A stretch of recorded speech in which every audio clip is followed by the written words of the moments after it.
তাই তো বদরের জমিনে যেটা ঘটেছিল আল্লাহর জন্য ওটা হয়েছিল। কেননা মক্কা জমিনে নবী আমার যখন নায়ের দাওয়াত দিচ্ছিলেন, আল্লাহ নবী যখন মক্কা জমিনে সত্যের প্রচার করছিলেন, আল্লাহ নবী যখন মক্কা জমিনে ইনসাফের প্রচার করছিলেন, মনুষ্য জাতিগুলোকে দাসত্ব শিকল থেকে আজাদ করতেছিলেন, জালিম আবু জেহেল উতবা সাইবার অত্যাচার থেকে নারীগুলোকে স্বাধীন দিতেছিলেন। ওই সময় মক্কা সন্ত্রাসীরা আমার নবী যখন জানের দুশমন হয়ে গেল, আল্লাহ পাক আমার নবী পাককে হুকুম করেছিলেন, হাবিব আপনি হিজরত করুন। আমার নবী পাক মক্কার জমিন থেকে ইয়াসরিব মদিনাতে চলে গিয়েছিলেন। মদিনার জমিনে গিয়ে আল্লাহ নবী মদিনার জমিনে দুনিয়ার মানুষ ওখানে যাচ্ছে, হাজার বাধা দিচ্ছে, চতুর্দিক দিয়ে সেই মদিনাতে চলে যাচ্ছে। মক্কা থেকে চলে গেল মদিনায়, তাও মদিনাতে লোক ভিড় করছে। আমার আব্বাজান একটা কথা বলতেন ছোটবেলায়, শোনো তুমি কার বেটা পরের কথা, মধু থাকলে মৌমাছি আসবে। কথাটা কিন্তু ভালো না, খারাপ, অতি সত্য কথা। মধু থাকলে মৌমাছি আসবে। আহা, আল্লাহ নবী, নূহ নবী, দয়া নবী মদিনা জমিনে গিয়ে, মদিনা এমন একটা জায়গা ছিল আমার নবী যাবার আগে, যে জায়গাটা ইয়াসরিব তখন নাম ছিল। মানুষ ওই মদিনা, যেটা আজকে দিনে ইয়াসরিব আগে নাম ছিল, ওই জায়গাতে মানুষ যেত না। কেননা এত গ্রাম্য এলাকা ছিল, পরিবেশ আবহাওয়া ভালো ছিল না। কোন সেবার দিক দিয়ে, শিক্ষার দিক দিয়ে, ব্যবসার দিক দিয়ে, যোগাযোগের দিক দিয়ে, কোন দিক দিয়ে মদিনা সুরক্ষিত ছিল না। তাই মদিনার দিকে কেউ যেত না, মদিনাকে কেউ ভালোবাসতো না, তাই ইয়াসরিবে কেউ যেত না। আল্লাহ নবী ওই জায়গাতে যখন গেলেন, সাহাবারা বলতে লাগলেন, ইয়া রাসূলুল্লাহ, হাবিবাল্লাহ, আপনি দামেস্কে কেন গেলেন না? আপনি সিরিয়ায় কেন গেলেন না? আপনি মিশরে কেন গেলেন না? আপনি লেবাননে কেন গেলেন না? আপনি তুরস্কে কেন গেলেন না? আল্লাহ নবী বলেছিলেন, এ আমার সাহাবারা, আমি মুহাম্মদকে তো আল্লাহ পাঠিয়েছে যারা ডুবে যাচ্ছে তাদেরকে তুলে সুন্দর সমাজ গড়ে দেওয়ার জন্য। সেই নবীর গোলাম আমাদেরও কাজ। যারা বিপদে পড়ছে, ডুবে যাচ্ছে, তাদেরকে তোলা আমাদের কাজ। আর সেদিনও নবী তুলেছে, বিরোধী হয়েছে জালিম যারা। আজকেও সেই নবীর গোলাম অসহায়কে তুলতে গেলে সেই আবু জেহেলের উত্তরসূরিরা বিরোধী হচ্ছে। এখানে উত্তরসূরি বলতে কি খসলত, ওই খসলত, ওই চিন্তাধারা, লুট, দাঙ্গা, মারপিট, চুরি, ফিতনা, কথা বুঝে আসছে না? আতঙ্ক তৈরি করা। আজ সেদিন আবু জেহেলের খসলত ছিল, আজকেও তারা কিন্তু আমাদের বিরোধী হচ্ছে। তাহলে কি আমরা নবীর গোলাম দাবি করব, নবীর উম্মত দাবি করব, কাজ কি বন্ধ করে দেবো নাকি? একটু আওয়াজ দিয়ে বলবেন হ্যাঁ কি না। আমরা কি, আমি আব্বাস সিদ্দিকী কি হক প্রচার, হক কাজ করা বন্ধ করে দেবো? আপনারা কি আমাদের পাশে আছেন তো নাকি? আল্লাহকে সাক্ষী রেখে বলছেন তো না? শুধু উড়ো আওয়াজ সাক্ষী রেখে বলছেন? চাপ অনেক আসবে বাপ, বাধা অনেক আসবে। বলছিলাম না একটু আগে, হযরতে বেলাল হুজুরের উপরে কম অত্যাচার হয়নি। অপরাধ কি? মুহাম্মদ রাসূলের দিকে ছিল। হযরতে খুবাইব হুজুরের উপরে অত্যাচার কম হয়নি। অপরাধ কি? মুহাম্মদ রাসূলের দিকে, হকের দিকে ছিল। হযরতে সালমান ফারসি, আহা কত বয়স্ক মানুষ, কি মার মেরেছে কাবার জমিনে। ওই তৎকালীন জুমায় যারা ক্ষমতার বলে আবু জেহেল, উতবা, সাইবা ছিল, তারা মেরেছে। কেন?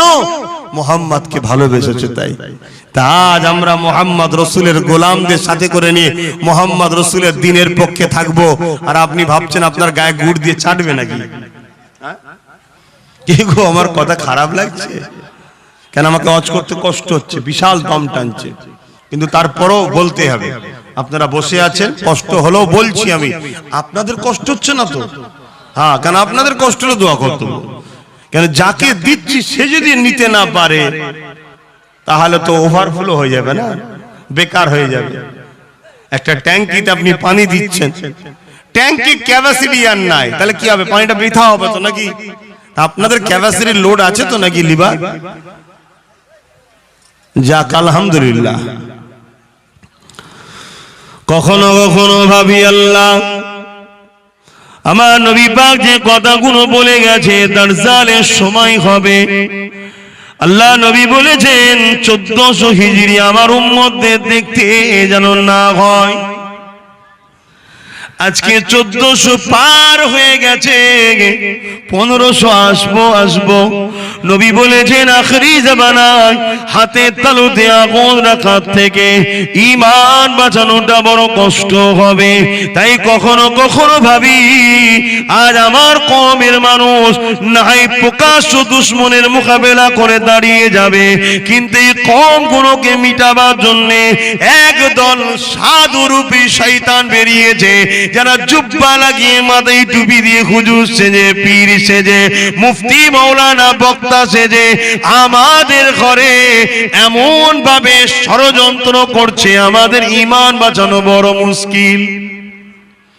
নবী যে 1400 বছর আগে বলে গেলেন যে আমার উম্মাতিদের ঘরে 1400 হিজরি যেন দেখতে না হয়। কেন নবী বলেছিলেন?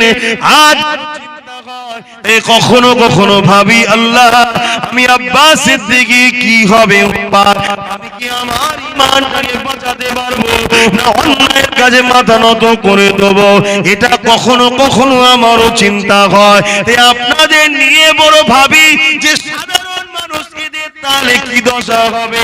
আমি একজন নবী বংশের সন্তান হয়ে দাদা পীরের আওলাদ হয়ে যদি আমার উপরে এত জুলুম অত্যাচার হয়, তাহলে সাধারণ মানুষগুলোর উপরে ইসলামের শত্রুরা কত জুলুম অত্যাচার করতে লেগেছে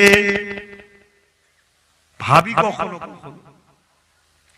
তবে এখানে একটা খুশি সংবাদ শোনো, আল্লাহ নবী জানিয়ে দিয়েছে আখরি জামানা কেউ যদি ঈমানটাকে বাঁচিয়ে নিয়ে আমি নবী পাকের দ্বীনের পক্ষে যদি দাঁড়িয়ে যেতে পারে, ক্ষমতা থাকলে হাত দিয়ে অন্যায়ের প্রতিবাদ করবে, যদি হাতে ক্ষমতা না থাকে মুখ দিয়ে প্রতিবাদ করবে, যদি মুখেও ক্ষমতা না থাকে অন্তর দিয়ে যদি অন্যায়কে ঘৃণা করে তাদের থেকে দূরে সরে চুপ করেও যদি থাকে, আমি নবী পাক জানিয়ে দিলাম তার মধ্যে ঈমান আছে, আমি নবীর শাফাআত সে পাবে, কিয়ামতের দিনে সে জান্নাতি হয়ে যাবে। আর এই তিনটের মধ্যে কোনটা যদি না থাকে আমি রাসূল জানিয়ে দিই ঈমানের দানা পরিমাণ তার কাছেও না, সে বেঈমান হয়ে যাবে। মাদ্রাসায় কেউ বলবে সন্ত্রাস হয়, এটা সত্য কথা না মিথ্যা কথা? বলুন বলুন। বোরখা চলবে না, এটা সত্য কথা না মিথ্যা কথা? অন্যায় না ন্যায় কাজ? বলুন বলুন। মসজিদের আযান বন্ধ করতে হবে, এটা অন্যায় না ন্যায় কাজ? গরিবদের ঘরে কৃতদাস দাসী বানানো হবে, বিভিন্ন ভাবে ওদেরকে সমাজ থেকে মূল স্রোত থেকে টেনে নিয়ে পিছনের স্রোতে ফেলে দিয়ে দাস দাসী রাখেল বানানো হবে, রাখাল বানানো হবে। এটা ন্যায় কাজ না অন্যায় কাজ? জোরে বলুন। এই অন্যায় দেখার পরে ক্ষমতা যাদের আছে হাত দিয়ে প্রতিরোধ করবে, এদের ঈমানটা হলো 1 নম্বর ঈমান।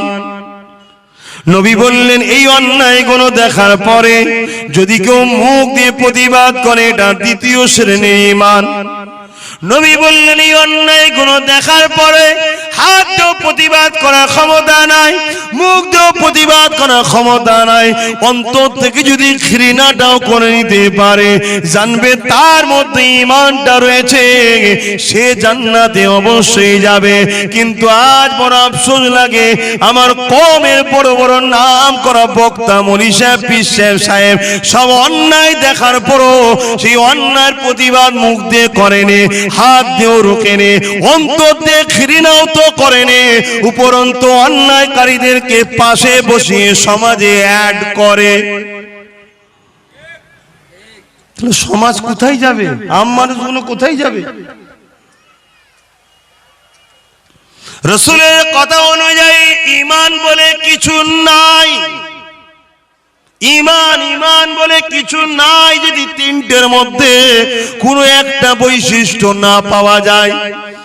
এখানে আলেম সমাজ থাকে, আমি যদি হাদিসটা ভুল বলে থাকি আমাকে ঠিকটা শিখিয়ে দেবেন। যদি আজ না শিখাতে পারেন অন্যদিন যদি শিখান তাও শিখিয়ে দেবেন। তবে সবে কিয়ামত পর্যন্ত চ্যালেঞ্জ দিলাম, দুনিয়া জমিনে একদল আলেম থাকবে হকের পক্ষে, আমার চলে যাবার পরও তিনারা কিন্তু চ্যালেঞ্জটা নেবে। এই তিনটে কথা মনে রাখবে, অন্যায় দেখলে হাত দিয়ে প্রতিবাদ করতে হবে। যদি হাত দিয়ে রুকার ক্ষমতা না থাকে মুখ দিয়ে প্রতিবাদ করো, মুখে যদি ক্ষমতা না থাকে হাত দিয়ে প্রতিবাদ করো। এমন করে তাকে অন্তর থেকে ঘৃণা করে তাদের থেকে সরে যাও। এই তিনটের মধ্যে একটা বৈশিষ্ট্য যেন তোমার আমার মধ্যে থাকে। শুনছেন তো আব্বারা? আমি বলবো না যে হাত দিয়েই করতে হবে, না, ইসলাম এত কড়া করে দেয়নি। কারণ তুমি কোন জমিনে আছো, কোন জায়গায় বাস করো, কোন পরিস্থিতিতে তুমি আছো তুমি জানো, আমি জানি না। তাই আমার রাসূল সহজ করে দিয়েছে, তিনটি অপশন দিয়েছে। নাম্বার 1 ক্ষমতা আছে হাত দিয়ে, নাম্বার 2 ক্ষমতা নেই হাতের, মুখ দিয়ে, নাম্বার 2 মুখেরও ক্ষমতা নেই, বলার মতো ক্ষমতা নেই, অন্তর থেকে ঘৃণা তো করো।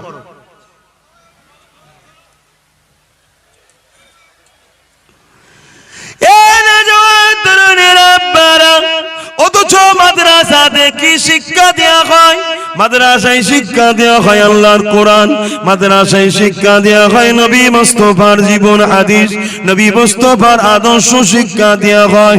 মাদ্রাসায় কি শিক্ষা দেওয়া হয়? সভ্যতার শিক্ষা দেওয়া হয়, ইনসাফের শিক্ষা দেওয়া হয়, ইনসানিয়াতের শিক্ষা দেওয়া হয়, মানবতার শিক্ষা দেওয়া হয়, কল্যাণের শিক্ষা দেওয়া হয়। মাদ্রাসায় কি শিক্ষা দেওয়া হয়? মাদ্রাসায় শিক্ষা দেওয়া হয় দুনিয়ার মানুষ রেখে দাও, আল জান্নাতু তাহতা আকদামুল উম্মাহাত। মাদ্রাসায় শিক্ষা দেওয়া হয় এ দুনিয়ার ছেলেরা, তোদের জান্নাত হলো তোদের মায়ের পায়ের তলায়। মাদ্রাসায় শিক্ষা দেওয়া হয় এ দুনিয়ার মানুষেরা, জান্নাতের দরজা তোদের আব্বা। মাদ্রাসায় শিক্ষা কি দেওয়া হয়? মাদ্রাসায় শিক্ষা দেওয়া হয় পুরুষেরা শোনো, স্ত্রীকে তোমাদেরকে দেখাশোনা করতে হবে, তাদের ভরণ পোষণ দেখাশোনার দায়িত্ব তোমার হবে। মাদ্রাসায় কি শিক্ষা দেওয়া হয়? মাদ্রাসায় শিক্ষা দেওয়া হয় কেউ যদি এতিমের মাথায় হাত বোলায়, আল্লাহ নবী বলে সে যেন আমি মুহাম্মদ আমার মাথায় হাত বোলালো। মাদ্রাসায় কি শিক্ষা দেওয়া হয়? কেউ যদি এতিমকে খাওয়ায় সে যেন আমার নবী পাককে খাওয়ালো। মাদ্রাসায় কি শিক্ষা দেওয়া হয়? কেউ যদি এতিমের পরনের কাপড় দেয় সে আমি মুহাম্মদকে কাপড় দিল। আল্লাহ পাক তাদেরকে জান্নাতি লেবাস দান করবে। মাদ্রাসায় কি শিক্ষা দেওয়া হয়? আল মারহুমা মান আব্বা, দুনিয়ায় যে যাকে ভালোবাসবে তার সঙ্গে থাকবে। মাদ্রাসায় কি শিক্ষা দেওয়া হয়? মাদ্রাসায় শিক্ষা দেওয়া হয় লা ইয়ারহামুল্লাহু মান লা ইয়ারহামুন নাস, যে মানুষের উপরে দয়া করে না আল্লাহর দয়া সে পাবে না। মুসলিম হোক, হিন্দু হোক, দলিত হোক, সাঁওতাল হোক, বাগদি হোক, মানুষ মানুষ মানুষ, যে মানুষের উপরে দয়া করবে আল্লাহর দয়া সে পাবে। তোমার সামনে একটা মুসলিম গরিব এসেছে, ক্ষুধার্ত রয়েছে, তুমি তার ক্ষুধার্ত নিবারণ করো, আল্লাহ তোমাকে জান্নাতি খানা খাওয়াবে। তোমার সামনে একটা মুসলিম বোন এসেছে, ভাই এসেছে, তারপর ওনার কাপড় শীতের কাপড় দাও, আল্লাহ তোমার ইজ্জত সম্মানকে বাড়িয়ে দেবে। তোমার সামনে একটা মুসলিম গরিবের ছেলে এসেছে, পড়াশোনা করতে চাই, তোমার অর্থ আছে তাকে দাও, সেই পড়াশোনা করবে, আল্লাহ তোমার উপরে খুশি হবে। এক কথায় মাদ্রাসাতে আমার আল্লাহর দ্বীন ইসলামের শিক্ষা দেওয়া হয়। ইসলাম মানে শান্তি। এই মাদ্রাসার যারা বিরোধী করে কোন অংশে এরা জালিম বা জালিমদের দলভুক্ত নয়, এটা আপনারা কেউ অস্বীকার করেন? কথা বলুন। তাহলে যারা এই মাদ্রাসার বিরোধী করে তারা জালিম। সেই জালিমদের ক্ষমতা থাকলে হাত দিয়ে রোকো, ক্ষমতা হাতে নাই, মুখ আছে, মুখ দিয়ে রোকো। মুখে ক্ষমতা নেই, তাদেরকে অন্তর থেকে ঘৃণা করো, এইটুকু তো থাকা দরকার রে বাবা। কিন্তু আমাদের ঘরে, ছেলেদের ঘরে কি দেখছি? মাদ্রাসার দুশ্মনদের ঘরে আমরা শক্তিশালী করে তুলছি, মাদ্রাসার দুশ্মনদেরই আমরা বাহবা দিচ্ছি, মাদ্রাসার দুশ্মনদেরই মুখের সামনে বসে আছি, মাদ্রাসার দুশ্মনদের দিকেই আমরা তাকিয়ে থাকি, মাদ্রাসার দুশ্মনদের ডাকেতেই আমরা সাড়া দিই, অথচ বলি আমরা নবীর উম্মত। লজ্জা লজ্জা লজ্জা। আর আপনাদের আম মানুষকে কি বলবো? আমাদের মতো বড় বড় মাওলানা বক্তারা সব বসে আছে মাদ্রাসার দুশ্মনদের সাথে। কত জায়গায় খোঁজ নিয়ে দেখুন, মাদ্রাসার সম্পদগুলোকে লুটে পুটে সব খেয়ে শেষ করে দিচ্ছে। কত জায়গায় দেখুন, একটা ভালো জায়গা, অনেক দামি সম্পদের উপর হয়তো মাদ্রাসা হয়েছে, বড় প্ল্যান করে মাদ্রাসাকে ভেঙে দিয়ে ওই জায়গাটাকে প্রমোটিং করার প্ল্যান হচ্ছে অনেক জায়গায়। আমার কথা কি আপনারা বেজার হচ্ছে? আপনাদের মহল্লায় যে আজানটা হয়ে যাক, 4টে বন্ধু মাহফিল আবার কথা নাগে ছাড়া। সাল্লি আলা সাইয়্যিদিনা মাওলানা মুহাম্মদ ওয়া আলা আলি সাইয়্যিদিনা। বা ভাইরা, ইসলাম ধর্মের আলোচনার মাহফিল, তাই তো নাকি?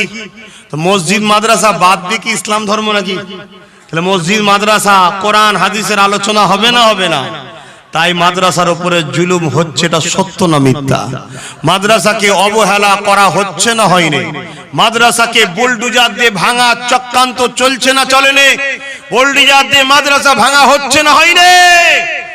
কিছু কিছু জায়গায় মাদ্রাসা শিক্ষক নিয়োগ বন্ধ করে দিয়ে নীরবে হত্যা করা হচ্ছে না হয়নি? অতএব যে বুলডোজার দিয়ে ভাঙছে সেও যেমন মাদ্রাসার দুশ্মন, আর যে শিক্ষা নিয়োগ বন্ধ করে দিয়ে মাদ্রাসাকে নীরবে হত্যা করছে সেও মাদ্রাসার দুশ্মন। আর মাদ্রাসার দুশ্মনকে যে আপন মনে করে যে আমাদের দরদিনী, সে দুনিয়াতেও জাহান্নাম তার উপরে আল্লাহ দেবে, আখিরাতেও তাকে জাহান্নাম খাটতে হবে। শুনছেন না শোনেন? অতএব বাপ, তোমাকে আমাকে আল্লাহ সৃষ্টি করেছে নাই সত্যের পক্ষে। মুহাম্মদ রাসূল যে রাস্তা রেখে গেছে, রাস্তার উপর চলতে হবে, এটা আমার ধর্মীয় কথা। তাই ধর্মীয় মাহফিলে এসে ধর্মীয় কথা আপনাদেরকে শিখালাম। কথা বুঝে আসছে না? নাই, আমি আমার ধর্মের মানুষদের ঘরে এটা শিক্ষা দেবো যে বাবা, সাপ খাওয়া হারাম, সোর খাওয়া হারাম, গরুর গোশত খাওয়া, খাসি খাওয়া, বকরি খাওয়া হালাল। কথা বুঝে আসছে না? নাই, উট কি বলে, দুম্বা খাওয়া হালাল। বাবা খবরদার সুদ খেও না, মদ খেও না, এগুলো হারাম। ঠিক না বেটি? এখন মদ কোম্পানি যদি খেপে যায়, আমার কিছু করার আছে? কেন, আমি তো ধর্ম প্রচার করতে এসেছি। তাহলে এই দেশে যদি সবার ধর্মীয় প্রচারের স্বাধীনতা থাকতে পারে, কারো ধর্মের প্রচারে অসুবিধা হলো না, আর ইসলাম ধর্মের প্রচারে সমস্যা হচ্ছে কেন? তাহলে আমাদের কি বুঝা দরকার নাই যে ক্ষমতার জোরে সেদিন যেমন আবু জেহেল ইসলাম ও নবীর উপরে আঘাত করেছিল, আজও ক্ষমতার আসন দিয়ে ক্ষমতার জোরেই আমার ইসলাম ও কোরআনের উপরে, আমার মসজিদ মাদ্রাসার উপরে আঘাত করছে। ঠিক না বেটি? কিন্তু দুঃখ কোন জায়গায়? যারা আঘাত করছে এটা নিয়ে দুঃখ না, এটা নিয়ে দুঃখ নয়, কারণ এটা নতুন জিনিস নয় তো আমাদের কাছে। আমরা দেখেছি হতভাগা আকবরকেও দেখেছি, ইসলামের বিরুদ্ধে ছিল, কোরআনের বিরুদ্ধে দ্বীন ইলাহি বার করেছিল। এটা নিয়ে আমাদের দুঃখ নয়, আমাদের দুঃখ হলো ওই সকল মানুষগুলোকে দেখে যারা বলে আমি নবীর উম্মত, আমি এক আল্লাহ মানি, আমি মুসলমান। তারাই আবার পরক্ষণে দুনিয়ার সামান্য স্বার্থের জন্য, সামান্য যে স্বার্থকে ধ্বংসের দিকে নিয়ে যাচ্ছে জানে না, সেই সামান্য স্বার্থের জন্য এরা এই সকল ইসলামের দুশ্মনদের ঘরেই আবার বাহবা দেয়, সাবাসি দেয়, এদেরকে উঁচু পিড়ে দিবার জন্য এরা ব্যস্ত হয়ে যায়। এই দৃশ্যটা দেখে আমাদের বুকটা ভাঙে। কারা? আমরা বলতে কারা? যারা উলামায়ে হক, আলেমদের মধ্যে দুটো দল আছে। কটা দল আছে জানেন? কটা? দুটো। আমি বলছি না, আমার রসুল বলছে। একটা হলো বেহিসাব জান্নাতে যাবে যারা উদ্দেশ্য রসুলের দ্বীনের পক্ষে, আল্লাহর পক্ষে, তারা বেহিসাব জান্নাতে যাবে। শুধু তারা যাবে না, দুনিয়ায় তাদের মিশনে, তাদের সংগ্রামে, তাদের কর্মকাণ্ডে, তাদের লড়াইয়ে যারা যারা শামিল হবে, কিয়ামতের দিন তাদেরকেও ওই আলেমে হকেদের সঙ্গে আল্লাহ জান্নাতি করবে। জোরে বলুন সুবহানাল্লাহ। কারা? যারা দুনিয়ার জমিনে এমন কর্মকাণ্ড করেছে জাহান্নামে যাওয়ার জন্য উপযুক্ত, কিন্তু আলেমে হাক্কানীদের সঙ্গে সম্পর্ক থাকার জন্য, আলেমে হাক্কানীদের খাতিরে আল্লাহ তাদের পাপকে ঢেকে দিয়ে জান্নাতি করবে। জোরে বলুন সুবহানাল্লাহ। নবীর হাদিস অস্বীকারী কাফের। শুনছেন না শোনেননি? গায়ের জোর ততদিন চলবে যতদিন আল্লাহ তোমার রুটা রেখেছে। আর এটাই তো পরীক্ষা আল্লাহর, এটাই তো আল্লাহর পরীক্ষা। দ্বিতীয় নম্বর হলো আলেমে একদল যারা হলো সর্বপ্রথম জাহান্নামে যাবে। তারা কারা? তারা এলেমটাকে দুনিয়ার তথাকথিত ক্ষমতার প্রভু, যারা ক্ষমতার আসনে আসন্নিত হয়ে মানুষের উপরে রাজত্বর জোর করে প্রভুত্ব চাপিয়ে দেয়, তাদের সামান্য কিছু চাটবার জন্য, নিবার জন্য তাদের পায়ের তলায় বসে থাকে, তাদের দলদাস হয়। এই আলেম এরা বেহিসাব জাহান্নামে যাবে। আমার কথা নয়, আমার রসুলের কথা। এটা কি আজকে নতুন না আগেও ছিল? জোরে বলুন, জোরে বলুন। আগেও ছিল। পৃথিবীর বিখ্যাত একজন ব্যক্তি, যিনার নাম হলো হযরতে, যিনি নামটা ভুলে যাচ্ছি, পৃথিবী বিখ্যাত একজন মানুষ, মসজিদে আকসাকে যিনি জালিমদের হাত থেকে উদ্ধার করেছিলেন। আপনারা নাম জানেন? কেউ জানেন বলুন? হযরতে সালাউদ্দিন আইবি রাহমাতুল্লাহ আলাইহি। জগৎ বিখ্যাত একজন ওলি ছিলেন, জগৎ বিখ্যাত আল্লাহ ওয়ালা, আল্লাহর ওলি বান্দা ছিলেন, তাহাজ্জুদ গুজার বান্দা ছিলেন, নবী পাকের উপরে দরুদ পড়া বান্দা ছিলেন। এরকম একজন মহামানব, তিনি মসজিদে আকসাকে সন্ত্রাসদের হাত থেকে উদ্ধার করলেন। এই উদ্ধার করার পর সবাই আনন্দ করছে। সালাউদ্দিন আইবি হুজুর মন খারাপ করে তিনি তেনার ঘরে বসে আছেন। তেনার সাথী সঙ্গীরা জিজ্ঞেস করছে, হুজুর এত বড় আনন্দের দিনে আপনি মন খারাপ করে আছেন কেন? সালাউদ্দিন আইবি বললেন, আমার সমাজে একদল ছদ্মবেশী, দাড়িওয়ালা, টুপিওয়ালা, সাধুরূপী শয়তান রয়েছে, যারা সামান্য অর্থের জন্য আল্লাহ দ্বীনকে এই সন্ত্রাসদের কাছে বিক্রি করে, অপমানিত করে, পদদলিত করে। তারা যদি থেকে যায়, আমার ভয় হয় খুব শিগগিরই মসজিদে আকসাকে আবার বিক্রি করবে।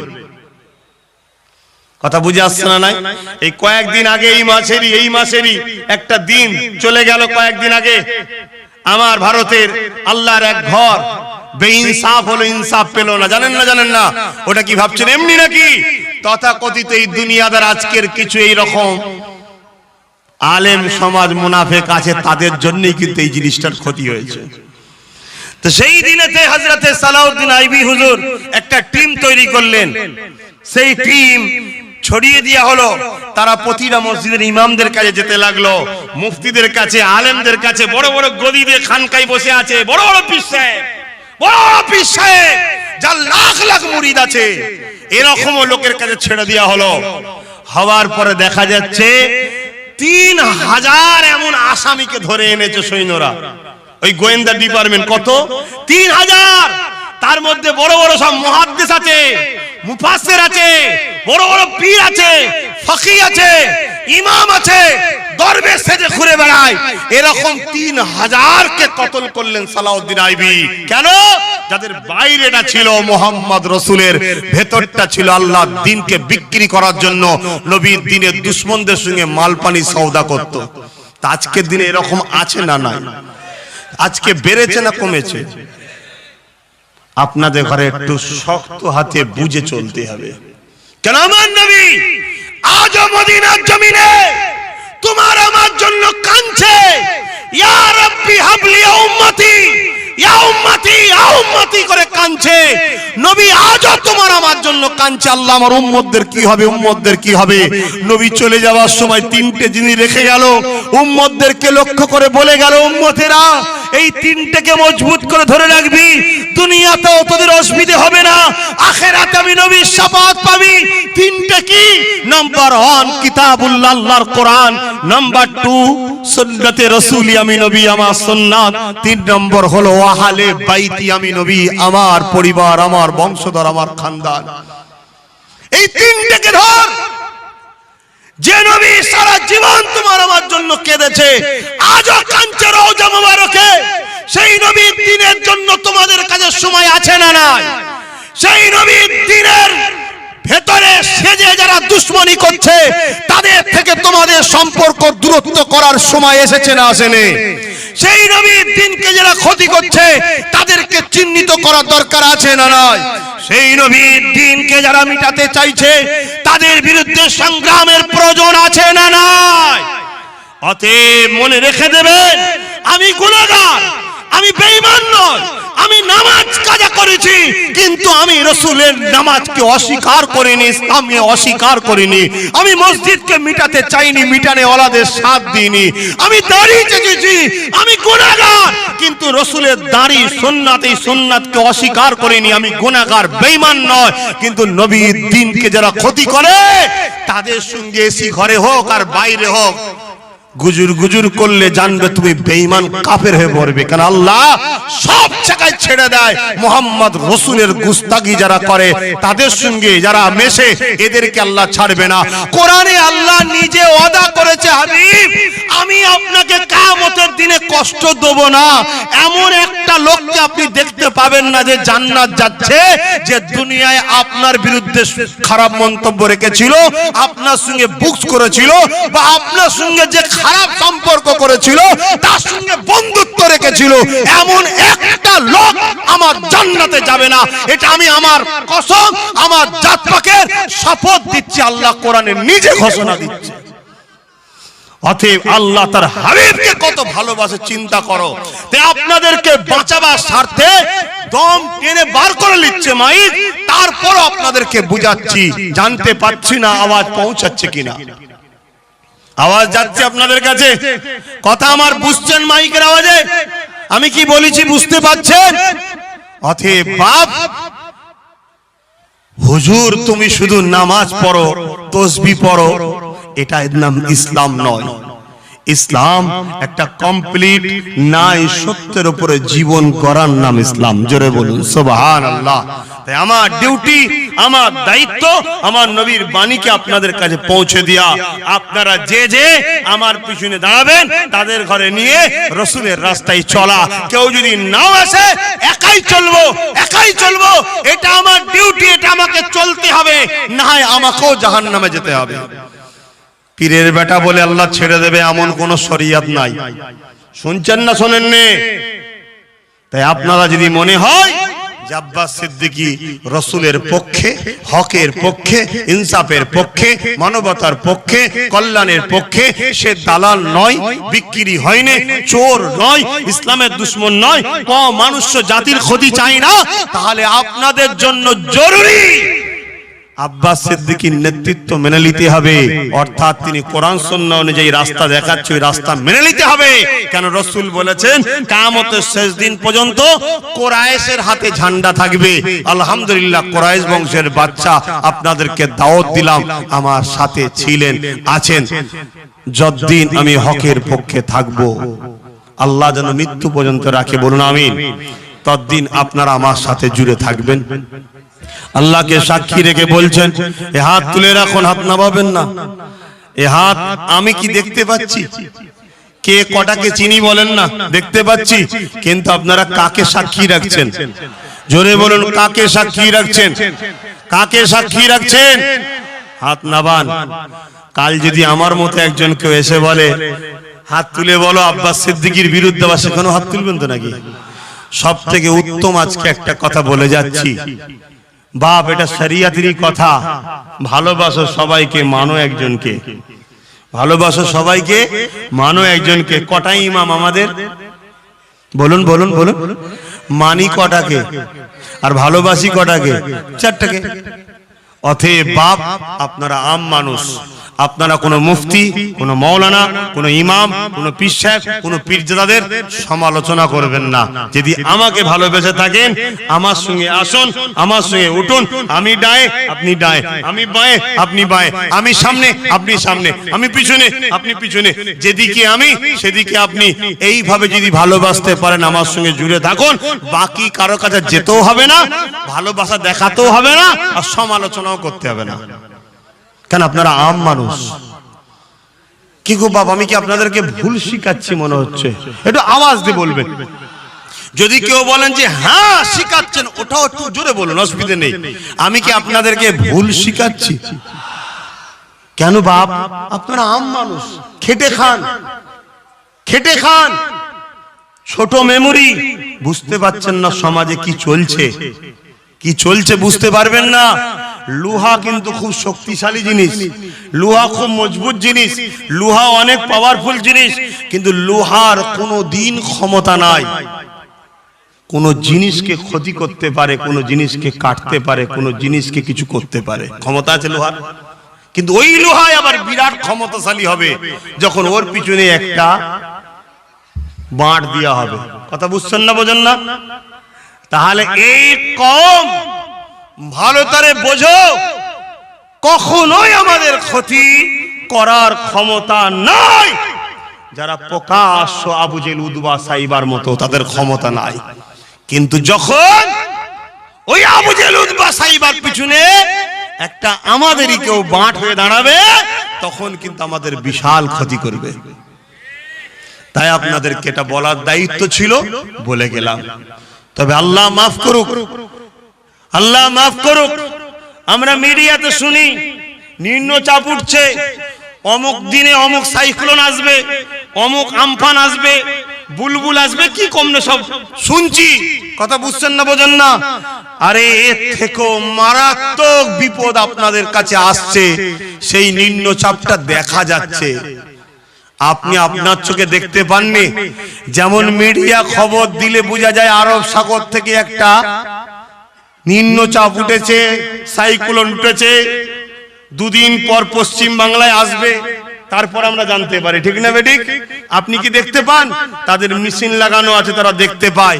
মাফ করবেন, আমি নিজেকে বড় বলছি না, না জানি আমার আল্লাহ আমার কোন কাজটা পছন্দ করেছেন আমার জানা নাই।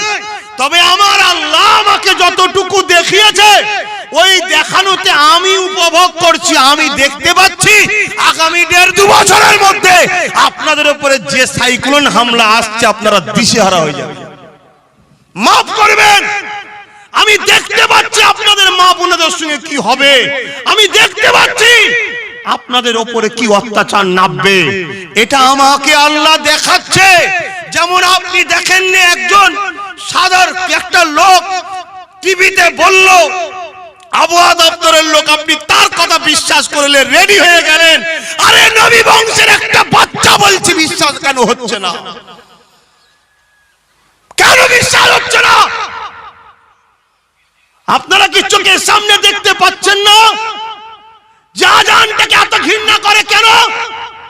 মাদ্রাসাকে এত ঘৃণা করে কেন? দাড়ি টুপিকে এত ঘৃণা করে কেন? এই জন্য ঘৃণা করে, এটা মুহাম্মাদের সঙ্গে জুড়ে আছে তাই। আপনাকেও ঘৃণা করা হয় মুহাম্মাদের সঙ্গে জুড়ে আছেন বলে তাই। কিন্তু আপনার দ্বারা এখন কিছু কাজ লিবার আছে, তাই আপনাকে বাঁট হিসাবে ইউজ করা হচ্ছে।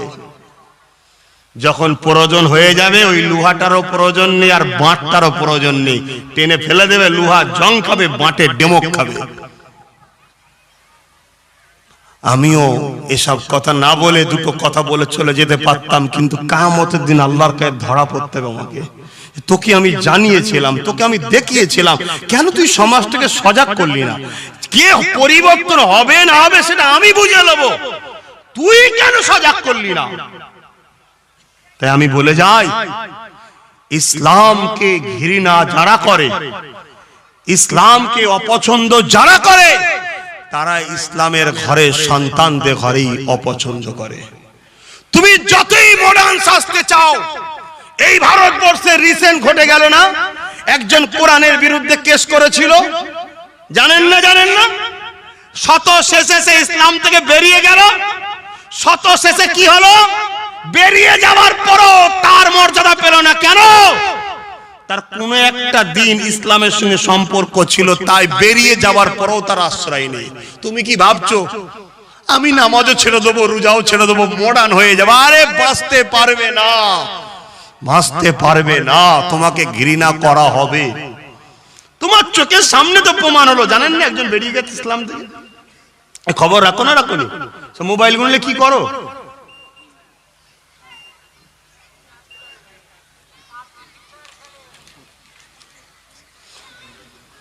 আর কথা বলার সময় নেই, নামাজ আছে। মাহফিলটা হলো খুশি না বাজার? ছেলেগুলোর পাশে আপনারা আছেন না নেই? মাহফিলে একটু খরচ আছে, দান করলে সব হয় না গুনাহ হয়। 10, 20, 50, 100 যার যা খুশি দেন। আর বিসমিল্লাহ শরীফের সঙ্গে 11 বার দরুদ শরীফ, 3 বার সূরা ফাতিহা, 10 বার সূরা ইখলাস তেলাওয়াত করেন। একটা পত্রিকা আমি বার করি মাসিক, নিশ্চয়ই জানেন, রিসালাত। কোথায় গেলি? রিসালাত পত্রিকা বার করি, জানেন তো নাকি? এই রিসালাত পত্রিকা আপনাদের কাছে এনেছি, এখন প্রচারের জন্য শুধু বয়ে বয়ে দিচ্ছি। 2-1 বছর প্রচার করতে হবে তোরে বাবা। ক্যামেরাওয়ালা তুলছিস নাকি? একটু প্রচার হয়ে যাক, বালতেরিয়া তুলে নিচ্ছে। কেন? কিছু কথা আছে মুখে বলা যায় না, কলমে বলতে হয়। কলমের জবাব কলমে দিলে মানায়, ঠিক না? লিখার জবাব লিখাই দিলে মানায়। তাই আপনাদের ঘরে বলবো, এই পত্রিকাটা 2 স্টাইলে বার করা হয়েছে। একটা দেশ দুনিয়ার কথা, আর একটা হলো ধর্ম সম্বন্ধে আমাদেরকে অনেক ভুল বোঝানো হয়, তাই তার কিছু ধর্মীয় কথাবার্তা একটু শিক্ষার জন্য যাতে আমাদের বাড়ি বাড়ি পৌঁছায়। প্রত্যেকে নেবেন, নিজে পড়বেন, বাড়ির মা বোনেদের ঘরে নিজে পড়াবেন। কথা বুঝে আসছে না? নাই 5 কোটি টাকা খুচরো বার করে রাখুন। আপনার গ্রামে পত্রিকা নেন না? নেন তো নাকি? 1 টাকা হলো পেপার কলা লাভ পায়, ওই পয়সায় আপনার পক্ষে খরচ করা হয়, তাই তো নাকি? অথচ এটা আপনার ঘরের ছেলে, আপনার ভাই বার করছি কেন? কিছু কথা আছে মুখে বলা যায় না, লিখার জবাব লিখাই দিতে হয়। বড় দুঃখ কি জানেন? এত কথা বলার পরও সমস্যা একটা জায়গায়, আপনারা অনেক দূরে সরে গেছেন শিক্ষার জগৎ থেকে। তাই আমি পীর আবু বকর সিদ্দিক নলেজ সিটি করছি, আপনারা জানেন তো নাকি? ওই নলেজ সিটির পক্ষে না বিরুদ্ধে? আপনারা কারা কারা গিয়েছিলেন একটু হাত তুলবেন। সত্য কথা বলছেন? মারহাবা। তো খালি হাতে গেছিলেন না দিয়েছেন? কিন্তু আমি এতটুকু জানি, মাঠে যার মানুষ ছিল 1 ভাগ 2 ভাগ ঢুকতে পারেনি, অনেকে রাস্তায় ছিল, অনেকে মিটিং শেষের পরে পৌঁছেছে, অনেকে দিবার জায়গা পর্যন্ত পাইনি। যাই হোক, আমার আম্মা বোনেরা, আপনারা যখন যাবেন ডাইরেক্ট ফুরফুরা শরীফে ছেলের বাড়ি, পর্দার সাথে যাবেন, তখন আমাকে বলবেন, আমি যেখানে ড্রামে দেবো দেখাবো, ওই ড্রামে দেবেন, কারো হাতে নয়। বাপ ভাইরা শুক্রবার দিন জানতো, যদি কেউ দিতে বাকি থাকেন ওই দিন দিতে পারেন না, শুক্রবার দিন যাবেন, আমার হাতে ডাইরেক্ট গিয়ে দেবেন, অন্য কোনো জায়গায় নয়।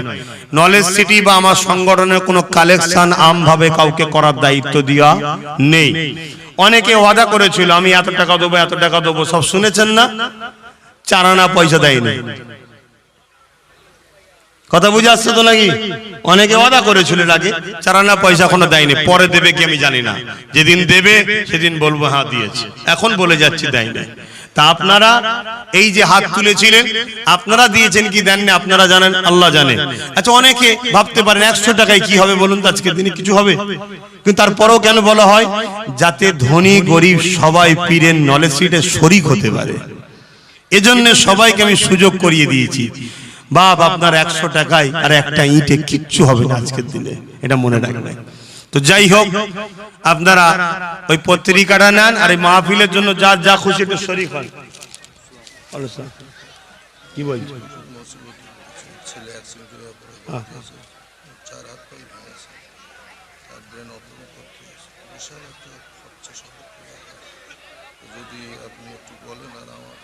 না বাপ, জলসা কমিটির সঙ্গে কথা বলেছি, এ তো মাহফিলের জন্য তোলা হচ্ছে। তো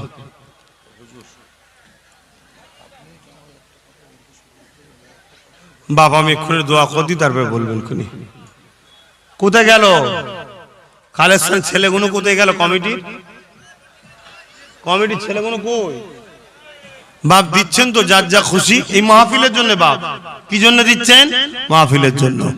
আসেন, ইয়া নবী সালাম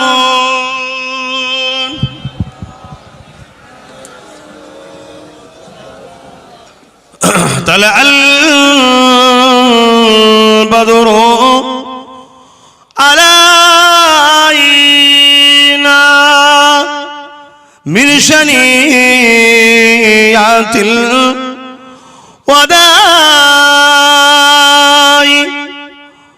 وجب الشكر علينا ما دعا لله أحداي يا نبي سلام يا رسول يا حبيب سلام صلوات الله মাশাআল্লাহ।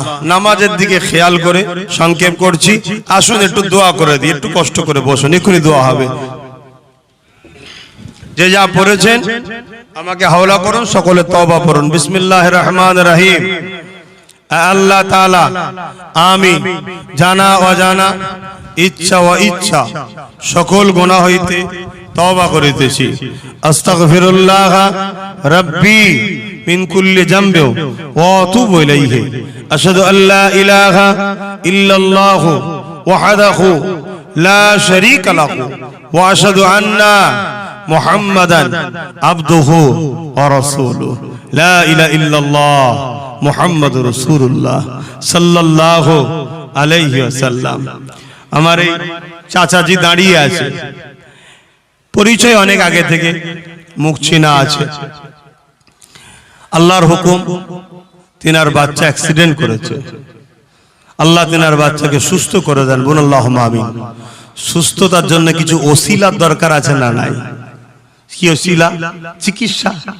আজকের দিনে চিকিৎসা বুঝতে পারছেন, অর্থের প্রয়োজন আছে না নাই? কিন্তু আজকাল আলেম ইমামদের অবস্থা ভালো, কোথায় পাবে পয়সা? কোথায় পাবে?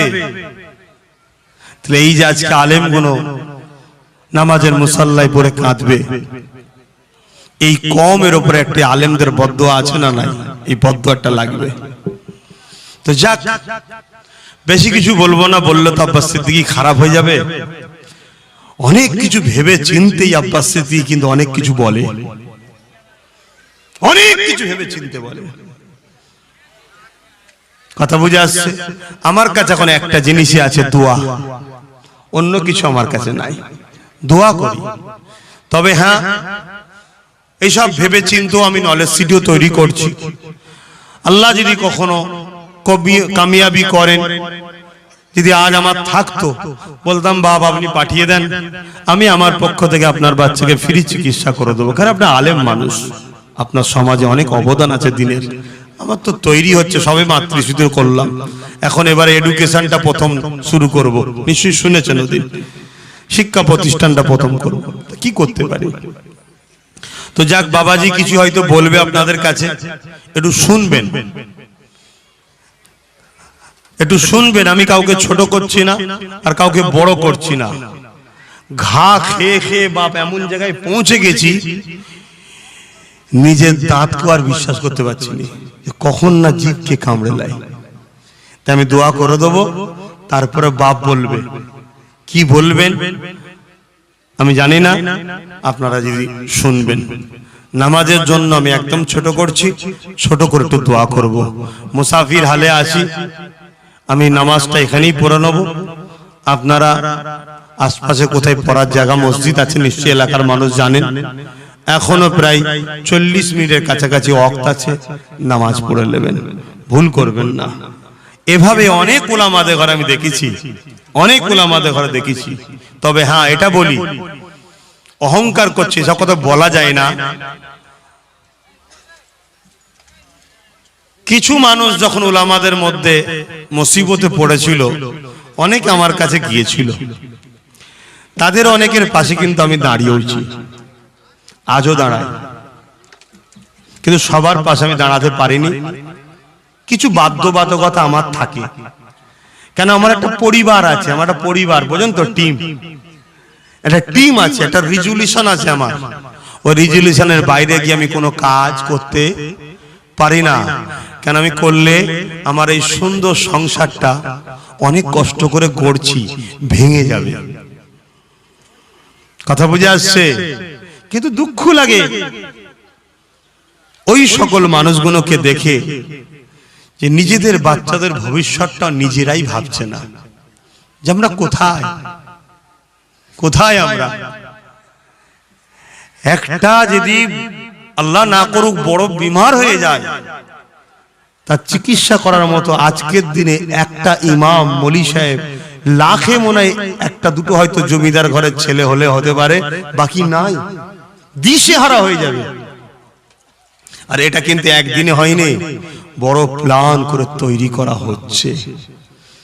আর তখনই নাচারে পড়ে হাত পাততে হবে, যখনই হাত পাতবে অমনি সিংহের কল্লাটা মোটকাবে, যে আপনারা আমার ইশারায় চলবেন, বলবো সব ঠিক হয়ে যাবে।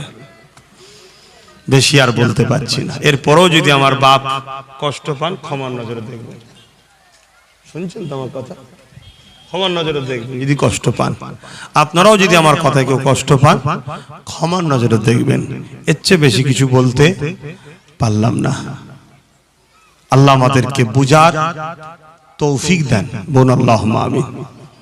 ব্যক্তিগতভাবে আমি আমার পক্ষ থেকে আমার চাচাজির পাশে যতটুকু আল্লাহ দিয়াবেন, আমার নিজের ব্যক্তিগত থেকে আমি যত সামান্য দেব। বাপ হয়তো এমনই কিছু কথা আপনাদের ঘরে একটা মেসেজ দিতে বলছিলেন, তাই তো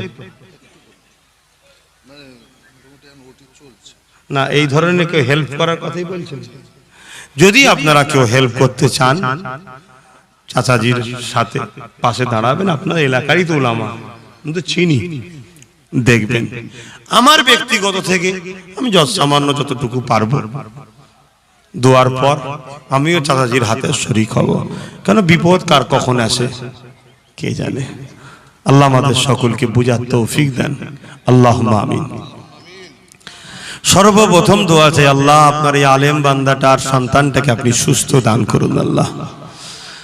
আল্লাহ এরপরও এই মাহফিলে আমরা যে যা পড়লাম বললাম, নামাজের দিকে খেয়াল করে লম্বা চওড়া দোয়া নাই, আল্লাহ যে যা দান করেছে দানকে কবুল করেন আল্লাহ। আমাদের প্রত্যেকের রুজিতে, কারবার, ব্যবসা বাণিজ্যে বরকত দেন, হালাল তেজারুতে বরকত দেন আল্লাহ। জালিমের জুলুম, মুনাফিকের মুনাফিকি, কাফেরের কুফরি থেকে আমাদেরকে হেফাজত করুন আল্লাহ। চক্রান্তকারীদের চক্রান্ত থেকে আমাদের হেফাজত করুন আল্লাহ। আল্লাহ আলেমে হাক্কানীদের দলভুক্ত আমাদেরকে করুন। মুর্শিদে আলা মুজাদ্দিদুজ জামানের ছায়াতলে আমাদেরকে থাকার তৌফিক দিন আল্লাহ। দাদা হুজুরের মুরিদদেরকে টার্গেট করে করে যে অত্যাচার জুলুম হচ্ছে, সেই জালিমদের হাত থেকে হেফাজত করুন আল্লাহ। আল্লাহ এই বাংলা ও দেশের জমিনে শান্তি দিন আল্লাহ, ইনসাফ কায়েম করে দিন আল্লাহ, ভ্রাতৃত্ব পয়দা করে দিন আল্লাহ। আল্লাহ আমার দেশের কে যারাই ভালোবাসে সবাইকে সুস্থ ভালো রাখুন আল্লাহ। আপনি আমাদের বউ বাচ্চা সন্তান মা বাপ সবাইকে সুস্থ ভালো রাখুন আল্লাহ। বিপদ আপদে হেফাজত করুন, এমন মুসিবত দেবেন না আল্লাহ যাতে আমরা বড় ভেঙে না পড়ি আল্লাহ। আমাদের ঈমান বড় দুর্বল। আমার এই চাচাজি আজকে তার বাচ্চা অ্যাক্সিডেন্ট হয়েছে আল্লাহ, আজ বাপ বড় পেরেশান আল্লাহ, তার পেরেশানিকে আপনি দূর করে দিন আল্লাহ। আল্লাহ আমার যতটুকু ক্ষমতা দিয়েছেন আমি কমকে, মানুষ জাতিকে, গরিবদের ঘরে বুঝাচ্ছি যে কৃতদাস প্রথা আবার আগিয়ে আসছে। গরিব অসহায় দিন দুঃখীদের উপর জুলুম, ইসলামকে টার্গেট করা হয়েছে, আগেও হয়েছে, আজও হচ্ছে। কারণ ইসলামই মানুষকে দাসত্ব শিকল ভেঙে দিয়ে আজাদি দেয় আল্লাহ। তাই ইসলামিক সবাই আমার কওমের মানুষগুলোকে বোঝালাম ইসলাম কি, নবীর আদর্শ কোরআন সুন্নাহ অনুযায়ী জীবন করার জন্য এদেরকে বললাম। মালিক একদল ছদ্মবেশী মুনাফিক আমাদের সমাজে আছে, যারা বড্ড জুলুম অত্যাচার করে, ওদেরকে হেদায়েত করে দিন আল্লাহ। যদি ওদের হেদায়েত কপালে না থাকে আল্লাহ, ওই লুটেরা বদমাই জালিম সন্ত্রাসগুলোর বিচার আপনার কাছে দিলাম আল্লাহ ওদের বিচার আপনি করুন আল্লাহ। আল্লাহ ওদের হাত থেকে অসহায় মানুষগুলোকে হেফাজত করুন আল্লাহ, ওদের হাত থেকে এই সমাজটাকে হেফাজত করুন আল্লাহ। আল্লাহ আমার নলেজ সিটিকে আপনি কবুল করুন আল্লাহ। আল্লাহ আমার জীবনের শেষ স্বপ্ন আল্লাহ আমার মুর্শিদ কেবলার নামে জ্ঞানের শহর ও সুচিকিৎসার শহর আল্লাহ কবুল করুন আল্লাহ। আল্লাহ যে যেভাবে শরীক হয় দাঁড়ায় পাশে গিয়ে যাওয়া আসা করে আল্লাহ সবার উপরে আপনি দয়া করবেন, রুজিতে বরকত দেবেন, কিসমত বড় করবেন আল্লাহ। আমার ছোট ভাই নওশাদ সিদ্দিকীকে আল্লাহ বাংলা ক্ষমতা দান করে দেবেন আল্লাহ। নাই সত্যের উপরে গরিবদের জন্য আল্লাহকে কামিয়াবি দেবেন আল্লাহ।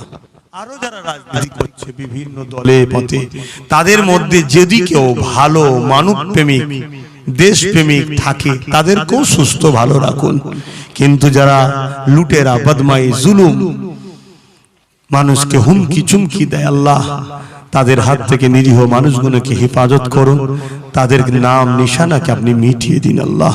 যেভাবে আপনি ইয়াজিদকে মিটিয়েছেন, যেভাবে আপনি ফেরাউনকে মিটিয়েছেন মালিক, আপনার কাছে সাহায্য চাইছি। আজকের ইয়াজিদ আজকের ফেরাউনের বিচার আপনি করে দিন আল্লাহ। আল্লাহুম্মা হিদনা সিরাতাল মুস্তাকিম। মাহফিল কে কবুল করুন, জলসা কমিটি কে কবুল করুন। কোরআনের মাহফিল শরীয়তের মাহফিলের উপরে যারা অত্যাচার করছে আল্লাহ আল্লাহ তাদেরকে হিদায়াত করুন, হিদায়াত কপালে না থাকলে আল্লাহ তাদের বিচার আপনি করুন আল্লাহ। আমার মা বোনদের সংসারে শান্তি দিন আল্লাহ। ভাঙরের মানুষ আল্লাহ আমার মুজাদ্দেদ জামানের বড় পাগল মানুষ, ভালোবাসার মানুষ আল্লাহ। আল্লাহ ভাঙরের জমিনে শিয়ালতেন সুলতান আসগারি হুজুরের ভালোবাসার মানুষ আল্লাহ। আল্লাহ হুজুরের রুহানি দোয়া ভাঙরবাসী কাশীপুরের মানুষ এই থানার মানুষ সবাইকে আল্লাহ সুস্থ ভালো রাখুন আল্লাহ। আমিন আমিন আমিন আমিন। বারহাক কালিমাতি লা ইলাহা ইল্লাল্লাহু মুহাম্মাদুর রাসূলুল্লাহ সাল্লাল্লাহু আলাইহি ওয়াসাল্লাম। আপনারা আমাকে সালাম দেন। ওয়া আলাইকুম আসসালাম ওয়া রাহমাতুল্লাহি ওয়া বারাকাতুহু।